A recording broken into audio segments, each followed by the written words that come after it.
हरे कृष्णा दोस्तों, स्वागत है आपका हमारे YouTube चैनल मेरा लड्डू बाबू में। दोस्तों, आज की वीडियो में हम आपको फाल्गुन मास की शुक्ल पक्ष की आमलकी एकादशी के बारे में बताएंगे कि आमलकी एकादशी कब है, इसका पारण कब करना है, इसकी व्रत कथा और पूजा विधि क्या है। तो चलिए शुरू करते हैं। पद्म पुराण में वर्णन आता है कि एक बार युधिष्ठिर महाराज ने भगवान श्री कृष्ण से कहा, श्री कृष्ण, मुझे फाल्गुन मास के शुक्ल पक्ष की एकादशी का नाम और महात्म्य बताने की कृपा कीजिए।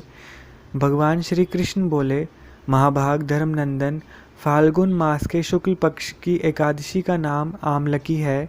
इसका पवित्र व्रत विष्णुलोक की प्राप्ति कराने वाला है। राजा मंधाता ने भी महात्मा वशिष्ठ जी से इसी प्रकार का प्रश्न पूछा था, जिसके जवाब में वशिष्ठ जी ने कहा था, महाभाग, भगवान विष्णु के थूकने पर उनके मुख से चंद्रमा के समान कांतिमान एक बिंदु प्रकट होकर पृथ्वी पर गिरा। उसी से आंवले का महान वृक्ष उत्पन्न हुआ, जो सभी वृक्षों का आदिभूत कहलाता है। इसी समय प्रजा की सृष्टि करने के लिए भगवान ने ब्रह्मा जी को उत्पन्न किया, और ब्रह्मा जी ने देवता, दानव, गंधर्व, यक्ष, राक्षस, नाग तथा निर्मल अंतकरण वाले महर्षियों को जन्म दिया। उनमें से देवता और ऋषि उस स्थान पर आए जहाँ विष्णु प्रिय आमलक का वृक्ष था। महाभाग, उसे देखकर देवताओं को बड़ा विस्मय हुआ, क्योंकि उस वृक्ष के बारे में वह नहीं जानते थे। उन्हें इस प्रकार विस्मित देख आकाशवाणी हुई, महर्षियों, ये सर्वश्रेष्ठ आमलक का वृक्ष है, जो विष्णु को प्रिय है। इसके स्मरण मात्र से गोदान का फल मिलता है। स्पर्श करने से इससे दुगुना और फल भक्षण करने से तिगुना पुण्य प्राप्त होता है। यह सब पापों को हरने वाला वैष्णव वृक्ष है। इसके मूल से विष्णु, उसके ऊपर ब्रह्मा, स्कंद में परमेश्वर भगवान रुद्र, शाखाओं में मुनि, टहनियों में देवता, पत्तों में वसु, फूलों में मरुदगण तथा फलों में समस्त प्रजापति वास करते हैं। आमलक सर्वदेवमय है, अतः विष्णु भक्त पुरुषों के लिए यह परम पूज्य है। इसीलिए सदा प्रयत्न पूर्वक आमलक का सेवन करना चाहिए। ऋषि बोले, आप कौन हैं? देवता हैं या कोई और? हमें ठीक ठीक बताइए। पुनः आकाशवाणी हुई, जो संपूर्ण भूतों के कर्ता और समस्त भुवनों के सृष्टा हैं, जिन्हें विद्वान पुरुष भी कठिनता से देख पाते हैं, मैं वही सनातन विष्णु हूँ। देवादिदेव भगवान विष्णु का यह कथन सुनकर वह ऋषिगण भगवान की स्तुति करने लगे। इससे भगवान श्री हरि संतुष्ट हुए और बोले, महर्षियों, तुम्हें कौन सा अभिष्ट वरदान दूं? ऋषि बोले, भगवान, यदि आप संतुष्ट हैं तो हम लोगों के हित के लिए कोई ऐसा व्रत बतलाइए जो स्वर्ग और मोक्ष रूपी फल प्रदान करने वाला हो।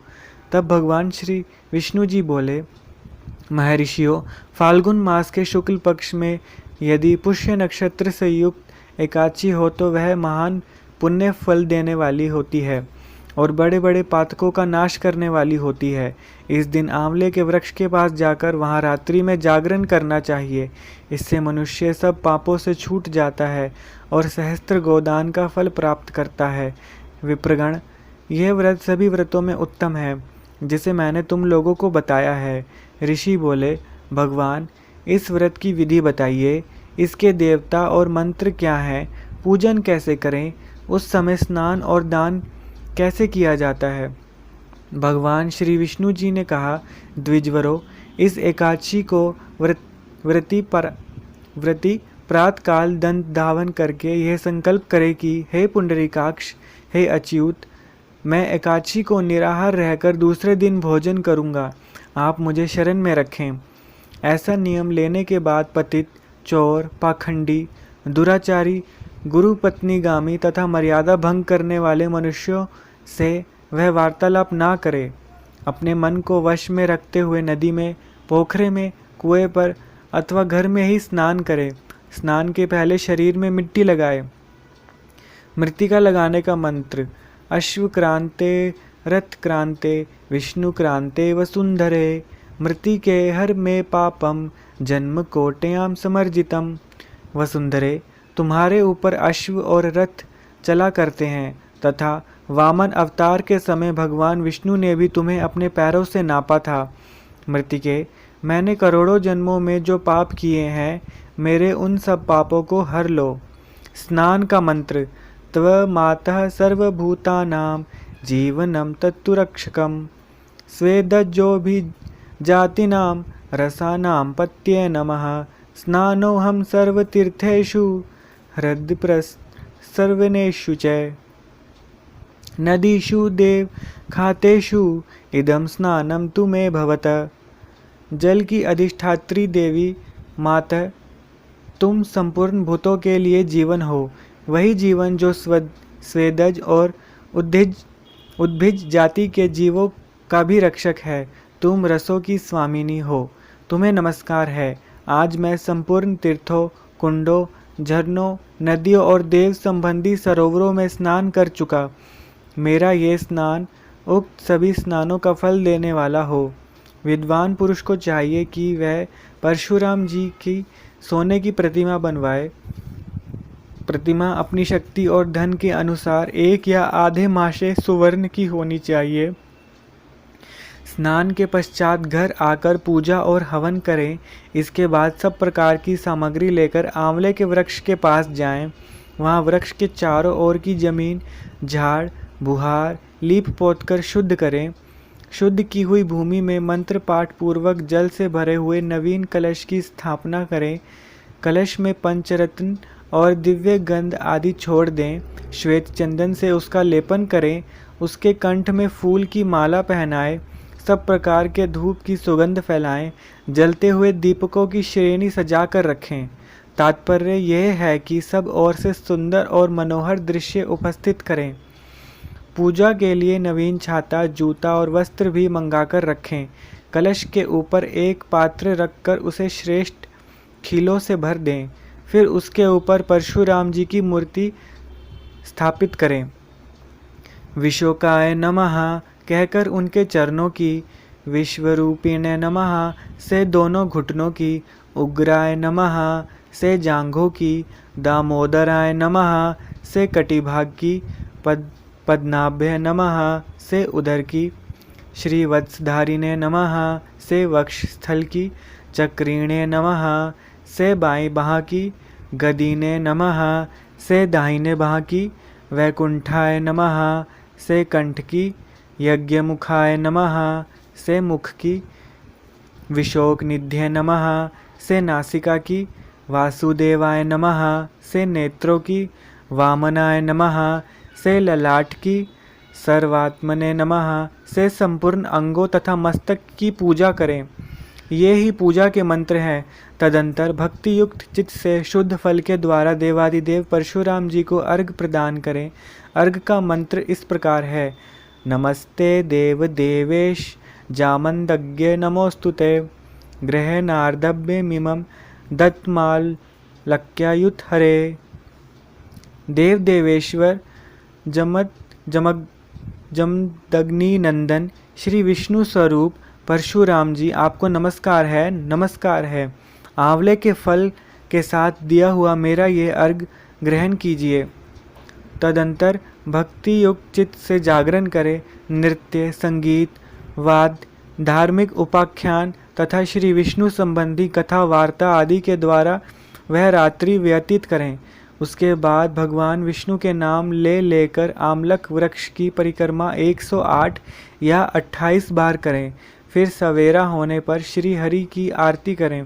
ब्राह्मण की पूजा करके वहाँ की सब सामग्री उसे निवेदित कर दें। परशुराम जी का कलश, 2 वस्त्र, जूता आदि सभी वस्तुएं दान कर दें और ये भावना करें कि परशुराम जी के स्वरूप में भगवान विष्णु मुझ पर प्रसन्न हो। तत्पश्चात आमलक का स्पर्श करके उसकी प्रदक्षिणा करें और स्नान करने के बाद विधि पूर्वक ब्राह्मणों को भोजन कराएं। तदंतर कुटुंबियों के साथ बैठकर स्वयं भी भोजन करें। संपूर्ण तीर्थों के सेवन से जो पुण्य प्राप्त होता है तथा सब प्रकार के दान देने से जो फल मिलता है वह सब उपर्युक्त विधि के पालन से सुलभ होता है। समस्त यज्ञों की अपेक्षा भी अधिक फल मिलता है, इसमें तनिक भी संदेह नहीं है। यह व्रत सब व्रतों में उत्तम है। वशिष्ठ जी कहते हैं, महाराज, इतना कहकर देवेश्वर भगवान विष्णु वहीं अंतर्ध्यान हो गए। तत्पश्चात उन्हें समस्त महर्षियों ने उक्त व्रत का पूर्ण रूप से पालन किया।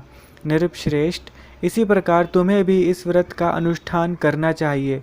भगवान श्री कृष्ण कहते हैं, युधिष्ठिर, यह दुर्धर्ष व्रत मनुष्य को सब पापों से मुक्त कराने वाला है। आइए जानते हैं आमलकी एकादशी की व्रत कथा। ब्रह्मांड पुराण में ये कथा आती है। वैदेशिक नगर में चैत्ररथ नाम का चंद्रवंशी राजा रहता था। वह धर्म कर्म में विश्वास रखने वाला था और प्रजा की सेवा करने वाला था। उसके राज्य में ब्राह्मण, क्षत्रिय, वैश्य और शूद्र आनंद सहित रहते थे। सभी भगवान विष्णु की भक्ति करते थे और एकादशी का व्रत भी रखते थे। जब फाल्गुन मास के शुक्ल पक्ष की आमलकी एकादशी आई तो राजा और उनकी प्रजा ने व्रत रखा। राजा चैत्ररथ ने मंदिर में पूर्ण कुंभ स्थापित करके अपनी प्रजा के साथ आंवले के पेड़ का विधिवत पूजन किया। राजा ने प्रार्थना में कहा, हे धात्री, तुम ब्रह्म स्वरूप हो, समस्त पापों का नाश करने वाले हो, तुमको नमस्कार है। हमारा अर्घ स्वीकार करो। तुम श्री रामचंद्र जी द्वारा सम्मानित हो। मैं आपकी प्रार्थना करता हूँ, अतः हमारे सभी पापों का नाश करें। पूजा के बाद रात्रि में राजा और उनकी प्रजा ने जागरण किया। इस दौरान वहाँ एक बहेलिया आया जो अत्यंत पापी और दुराचारी था। परिवार के भरण पोषण के लिए वह जीवों की हत्या करता था। भूख और प्यास से व्याकुल बहेलिया मंदिर के कोने में बैठ गया और श्री हरि विष्णु तथा आमलकी एकादशी की महत्ता को सुनने लगा। प्रातःकाल सभी लोग अपने अपने घर चले गए। ऐसे में बहेलिया भी अपने घर चला आया। कुछ समय बीतने के बाद बहेलिये की मृत्यु हो गई। आमलकी एकादशी के व्रत तथा जागरण से उसका जन्म राजा विदुरथ के घर हुआ। उसका नाम वसुरथ रखा गया। उसमें सूर्य के समान तेज, चंद्रमा के समान कांति, पृथ्वी जैसी क्षमाशीलता और भगवान विष्णु जैसी वीरता थी। उसके पास चतुरंगिनी सेना थी और वह 10,000 गांवों का पालन करता था। उसके दरवाजे से कोई खाली हाथ नहीं लौटता था। एक दिन राजा शिकार खेलने गया, लेकिन बीच रास्ते में मार्ग भूल गया। थकान के कारण वह उसी जंगल में एक वृक्ष के नीचे सो गया। कुछ देर बाद वहाँ कुछ लोग आ गए और उसे मारने की बात करने लगे। उनका कहना था कि इस दुष्ट राजा ने उनके परिजनों को मारा है और देश से निकाला है, इसीलिए इसे मार देना चाहिए। उन लोगों ने राजा पर अस्त्र शस्त्र से हमला कर दिया, लेकिन भगवान विष्णु की कृपा से उसका बाल भी बांका नहीं हुआ। उसी समय राजा के शरीर से एक दिव्य स्त्री उत्पन्न हुई। वह उन हमलावरों के लिए साक्षात काल थी। उसने उन सबको मार डाला। जब राजा सोकर उठा तो उसने कई लोगों को मरा हुआ देखकर कहा कि इन शत्रुओं को किसने मारा है? इस वन में मेरा कौन हितैषी है? वह ऐसा विचार कर ही रहा था कि एक आकाशवाणी हुई, हे राजा, इस संसार में भगवान श्री हरि के अलावा कौन तेरी सहायता कर सकता है? इस आकाशवाणी को सुनकर राजा अपने राज्य में आ गया और सुखपूर्वक राज्य करने लगा। यह आमलकी एकादशी का व्रत का प्रभाव था। जो मनुष्य आमलकी एकादशी का व्रत करते हैं वह प्रत्येक कार्य में सफल होते हैं और अंत में विष्णु लोक को प्राप्त होते हैं। तो फ्रेंड्स, इसी के साथ आज की वीडियो ख़त्म करते हैं। आमलकी एकादशी के बारे में हमने सारी जानकारी आपको दे दी है। अगर आपको ये जानकारी अच्छी लगी हो तो हमारे चैनल को सब्सक्राइब करें, लाइक करें, कमेंट करें। धन्यवाद। हरे कृष्णा, राधे राधे।